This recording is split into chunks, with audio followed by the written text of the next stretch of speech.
જય પરસોત્તમ ભગવાન, જય પરાંબામાં, સર્વે ભક્તોને જય શ્રી કૃષ્ણ। આજે આપણે પુરુષોત્તમ માસમાં પરાંબા માસની છઠ્ઠી વાર્તા વાંચીશું। વાર્તાનું નામ છે ભગત બાપા।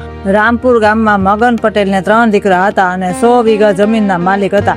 પટલાની નાની ઉંમરમાં 3 દીકરાને મૂકીને સ્વર્ગે સિધાવી ગયા હતા।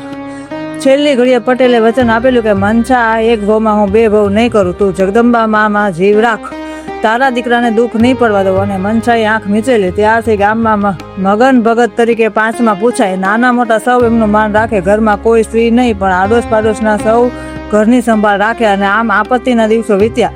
રમણ અને છગનને મોટે ઘેરથી માંગા આવ્યા। પટેલે હરેક ભેર દીકરા પરણાવ્યા, ગામ જમાડ્યું। નાના દશરથને તો 2 ભાભી મળી, જાણે કે એક માં ગઈ ને 2 માના હિતમાં દશરથ ભણી ગણી લેશે। પણ કળિયુગની વાત ન્યારી છે। રમણ અને છગન એક ઘેર પરણેલા, બંને વહુઓ કજિયાળી નીકળી અને ભગતના ઘરના ભાગ પડાયા। રમણ ને છગન એમના ભાગ લઈને અલગ થયા। ભગતને પાછલી અવસ્થામાં ચૂલો ફૂંકવાનો વારો આવ્યો। સૌને ભગતને માટે માન। ગામ લોકો કહે, ભગત હવે દશરથને પરણાવો એટલે વહુ આવે, તમારી સેવા કરે। પણ દશરથ કહે, ના બાપા, મને મારી જાતનો વિશ્વાસ નથી, મારું મન સંસારે લાગતું નથી, ત્યાં મન વિનાનો હું ક્યાં પરણું। જમીનના ભાગ પડ્યા, 3જો ભાગ હાથ લાગ્યો। દશરથ અને ભગત તનતોડ મહેનત કરે, ત્યાં માંડ 12 મહિનાના રોટલા નીકળે, છતાં ભગત સદા સંતોષી। એકવાર બાજુના શહેરથી પાછા પડતા દશરથને અકસ્માત થયો। બસના છાપરે બેઠેલો દશરથ જમીન ઉપર પછડાયો અને 12 દિવસ બેભાન રહ્યો। દશરથને ભાન તો આવ્યું, પરંતુ તેની યાદશક્તિ ચાલી ગઈ। ભગતે નિશાસો નાખવાને બદલે મા પર છોડી દીધું। હશે મારી માળી, તારી મરજી, તું જ માયા લગાડનારી, તું જ છોડાવતી હશે। રમણ ને સગન તો જમીન જાગીર વેચીને શહેરમાં ચાલી ગયા હતા। ક્યારેક બાપની સંભાળ લેવા તો ઠીક, પણ 12 મહિને કાગળપત્ર પણ લખતા નહીં। ભગતના એ અપાર દુઃખ થતું। ગામમાં કોઈ પૂછે તો ભગત કહેતા, ભાઈ મા એમને સુખી રાખે। આમ સુખ દુઃખના તડકા છાયામાં જીવન વિતાવતા ભગત પોતાની ભક્તિ ક્યારેય ચૂક્યા નથી। બધા વ્રત તપ કરે, સેવા ભક્તિ પરાયણ જીવન જીવે, પણ જ્યારે અધિક માસ આવે ત્યારે ભગત પરાંબામાનું વ્રત અવશ્ય કરે। રામપુર ગામમાં સૌ ભાવિક ભક્તો હતા, સૌને આનંદ હતો, પણ ભગતને કોઈ પૂછી શકે નહીં કે ભગતજી તમે આ વખતે વ્રત કરવાના? કારણ ભગતના દશરથની યાદશક્તિ ગયા પછી એક રાતે દશરથ ચાલ્યો ગયો હતો। 22 વર્ષનો દશરથ જતા ભગતના જીવનમાં જાણે મોટો ઉલ્કાપાત થયો હતો। ઘણી શોધખોળ કરવા છતાં દશરથને ક્યાંય પત્તો ના લાગ્યો। ત્યારે ભગત ઘરની ભીત ઉપર લગાડેલી મનસાની છબી પાસે હાથ જોડીને ધ્રુસકે રોઈ પડ્યો। મનસા, મને માફ કરજે, તારા આંખના રતનને મેં ખોઈ નાખ્યું। દુઃખનો અવસર દિવસો છે, પણ ઘા કેમ રૂજાય? આથી ગામમાં કોઈને પણ પૂછો તો સૌ કહેતા કે ભગત અધિક માસનું પરાંબાનું વ્રત નહીં કરે અને મગન ભગત જેવી કથા કોણ સંભળાવે? પણ આ તો ભક્તિનો માર્ગ। ગામમાં ચોરે જઈને ભગતે વાત છેડી, કેમ આવતીકાલથી અધિક માસ છે, પરાંબાનું વ્રત કરશું ને? જોતજોતામાં ગામમાં વાત ફેલાઈ ગઈ। ભગત વ્રત કરશે, કથા સંભળાવશે। આખા ગામમાં આનંદ મંગલ વર્તાયો। વહેલી સવારે સાબરમતીના કિનારે સૌ સ્નાન કરે, પરાંબામાનું પૂજન કરે, બ્રાહ્મણોને દાન કરે અને સાંજે મગન ભગત ચોરે બેસીને ગામને પરાંબામાની વ્રત કથા કહે। રાત્રે યથાશક્તિ ભજન થાય। ભગતનો નિયમ કે એક સાધુને જમાડે પછી જ ભગત જમે। ક્યારેક 2 દિવસના લાંધણ કરવા પડે, પણ આ વખતે અધિક ચૈત્ર હતો, તડકા પણ પડે, છતાં રામપુરવાસીઓ શ્રદ્ધાથી વ્રત કરે। દિવસો વીતવા લાગ્યા। આજ પૂનમ હતી। સૌએ સ્નાન કરી ખૂબ દાન કર્યા। ગામના પાદરમાં શિવાલય, ત્યાં સાધુની જમાત આવી છે। ભગતનો જીવ હાથમાં ના રહ્યો, પણ ગરીબીમાં આખી જમાતને કેમ જમાડાય? ત્યાં તો મહત મંડળી સાથે ભગતના ઘેર આવ્યા। પધારો પધારો મારા બાપ, ધન ઘડી ધન ડાળો, મારે આંગણે બાપુ પધાર્યા। ભગત મહંતના પગમાં પડી ગયા। મહંતે ભગતને ઉપાડીને હૃદય જ આપેલે કહ્યું કે ભગત, તમે ભગવા નથી પહેર્યા, પણ તમે અમારાથી આગળ છો।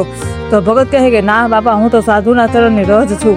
આસન દેવાયા। મહંત બોલ્યા, ભગત આજે હરિહર તમારી ત્યાં જ કરશું।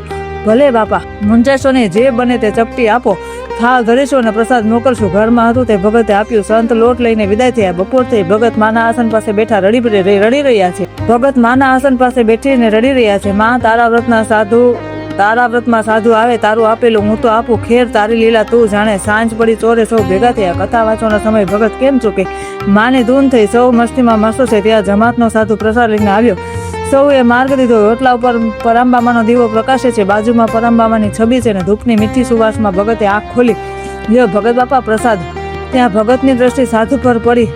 અવાજમાં કાંઈ ભેદ લાગ્યો। અરે, પોતાના લઈને કોણ ના ઓળખે? પણ દશરથ આ સાંભળી સૌ ઊભા થયા અને સાધુને ઘેરી વળ્યા। દશરથ, ભગત બાપાનો દશરથ જાણે વર્ષોથી નિંદ્રામાંથી જાગ્યો। બાપા બાપા, હું ક્યાં છું? આ ભગવા કોણે પહેરાવ્યા? હું તો મોટરને છાપરે બેઠો હતો। યાદદાસ્ત તાજી થઈ, ત્યાં તો જમાતના મહંત બધાર્યા। ભગતજી, આ દીકરો તમારો જ છે? મને તો સાબરના કોતરોમાં બેભાન અવસ્થામાં મળેલો। શરીર પર કપડાં નહોતા, મેં ભગવા પહેરાવ્યા, પણ અમે સાધુની દીક્ષા આપી નથી। એને કશું યાદ નહીં, મન ફાવે તે બોલે, અમે એને મસ્તરામ કહીએ। મારી એને સેવા કરી છે, પણ ભગત હવે એ તમારી પાસે જ રહેશે. કથા આજે મહંતે વાંચી સૌની આંખડી ભીની થઈ ગઈ. આમ ગામમાં સૌની શ્રદ્ધામાં એક અજબ બળ આવ્યું. બાકીના દિવસો જમાત સાથે સંત મંદિરમાં રોકાયા. છેલ્લા દિવસે ઉદ્યાપન થયું. દશરથ તો જાણે ગામનો લાડકો દીકરો થઈ ગયો. આજ ગામ ધુમાડો બંધ છે. એક રસોડે રસોઈ થઈ. ગરીબ ગરબા અને ફરતા ગામના દિન દુખિયા માનો પ્રસાદ લેવા આવ્યા છે. દશરથ અને ભગત બાપા કાળી રોટીને ધોળી દાળ પીરસે છે. લાંબી પંગતમાં ભિખારીઓ પણ છે. અહીં માના પ્રસાદમાં ઊંચ નીચના ભેદ નથી. સૌ અમીર ગરીબ એક પંગતે બેઠા છે. ત્યાં છેવાડે બે કુટુંબ બેઠા છે. ફાટેલા કપડે ભગત કહે, લ્યો બાપા પ્રસાદ, મારી માં સૌનું કલ્યાણ. લ્યો બાપા પ્રસાદ, મારી માં સૌનું કલ્યાણ કરે. ચિત્રી હાલ બે ભિખારી ભગતના પગમાં પડ્યા ને બોલ્યા, બાપા માફ કરો. કોણ?